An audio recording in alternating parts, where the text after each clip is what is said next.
Thank you for tuning in to the Victory is Greater Than the Struggle, an ex-lesbian podcast with myself, your host, Jessica Newsom. Today, I'm going to be talking to you about a topic that I struggle with, okay? When I say I struggle with this topic, I struggle. So I'm gonna talk a little slower because I really wanna be careful in what I say and how I say it.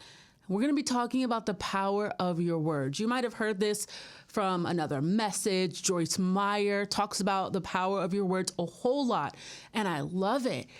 But that can be so difficult for us, right? Like, I can be a very pessimistic person. I usually surround myself with people that are just really kind of just happy, just always the glass is half full kind of people, because it brings me up out of that pessimistic kind of state a lot of the times. And instead of relying on someone else to make you better, I think that we should kind of work on being better and getting better ourselves, right? So the power of our words.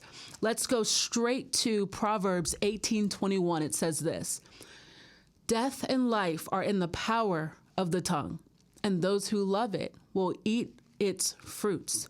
Hebrews 4:12 says this: "For the word of God is living and active, sharper than any two-edged sword, piercing to the division of soul and of spirit, of joints and of marrow, and discerning the thoughts and intentions of the heart."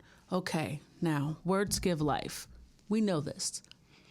But if you struggle in this area like I do, maybe you are always saying just negative words to describe your present or your future.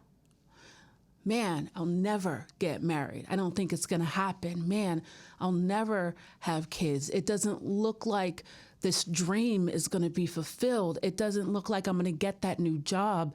I don't know if I'm smart enough to do this. Man, it doesn't seem as though my finances are getting better, right? These are all negative words. And although you may feel that, okay, you feel it. What I've noticed in my life is that as I continue to say those things, I'm speaking life into them. And the next day is just a product of what I said the day before.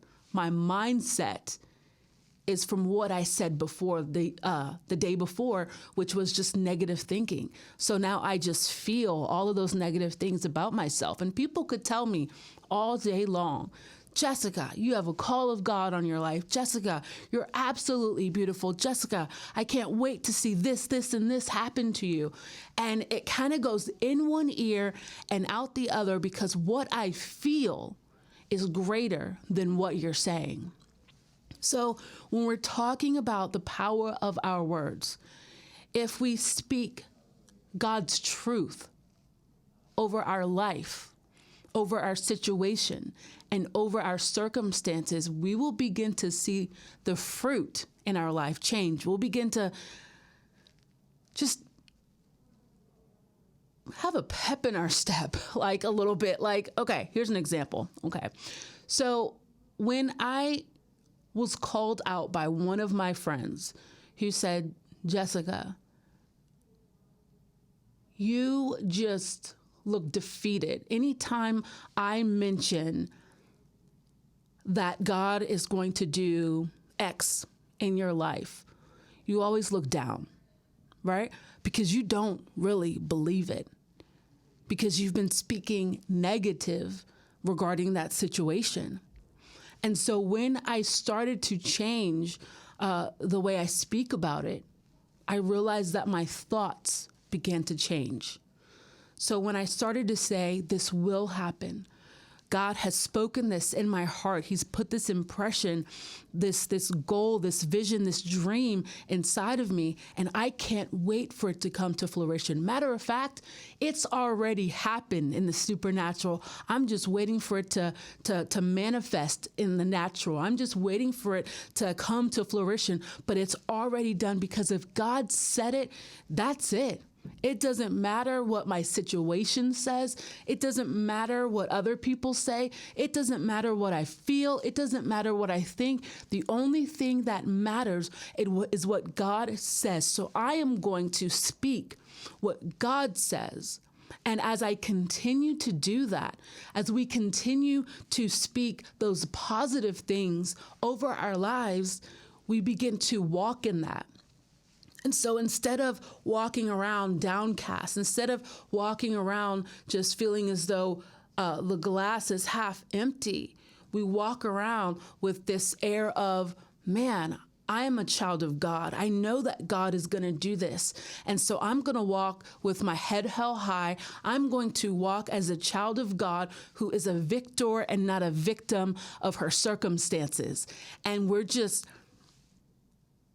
I think, man.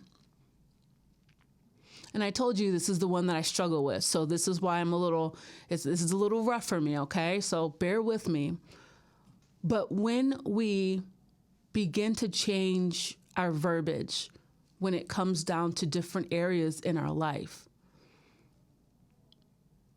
what also begins to change is, even how we see ourselves. Sometimes we struggle with depression, right? Sometimes we walk around and people can kind of tell when you don't value yourself the way you should, and I really think that this is an area that the enemy just tries to attack us in, does attack us in, because if he could get us to be negative and to speak death into our lives, into our situation, he can get us to forfeit the promises of God. Now, some people say, what God has for me is for me.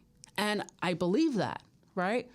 But I also think that we can forfeit some of those promises because we aren't at a place to where we're ready to receive it. You think about the Israelites going around the promised land over and over again, right? God's like, I want to move you into this one place, but because of your negative thinking, because of your disobedience, because of your lack of trust, you're going to just walk around this wilderness for 40 years, right? And so they spent time not receiving, not walking into the things that God has for them because of their mindset, because of their action, because they spoke death, because they wanted to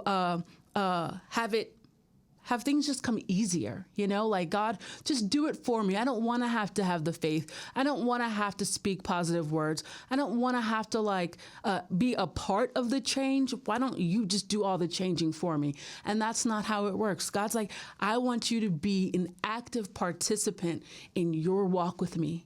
I want to see not just your situation change, but yourself, you. I want to see you change. I want to see your thinking transform. I want to see your heart change. I want to see you become the man or woman that I've created you to be. All right, guys, I hope that you guys enjoyed that. Thank you again for tuning in. If you want to speak to me one-on-one, I would love that. You can go to www.loveofthecross.com and just click on the, contact tab. That's it. And just shoot me an email and I'll get back to you in 3 days. Thank you so much for tuning in to the Victory is Greater Than the Struggle and Ex-Lesbian podcast. See you next time, guys.